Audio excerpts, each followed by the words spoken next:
Kooti embaala maaso g'omulamuzi Benjamin Seru esomedde abantu 5 emisango egy'obutujju olw'okukwatibwa mu bubi bw'amasannyalaze.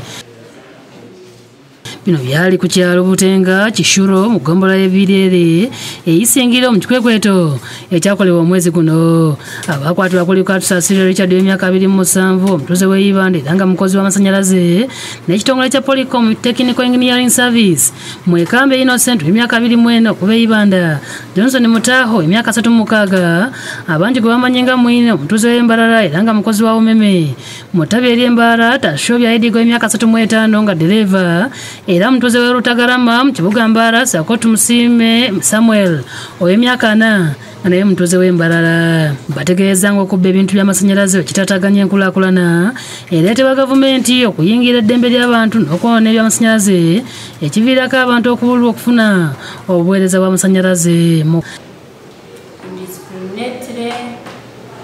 Without due regard for the safety of others, interfered with the electric system, resulting into disruptions of provision of essential services.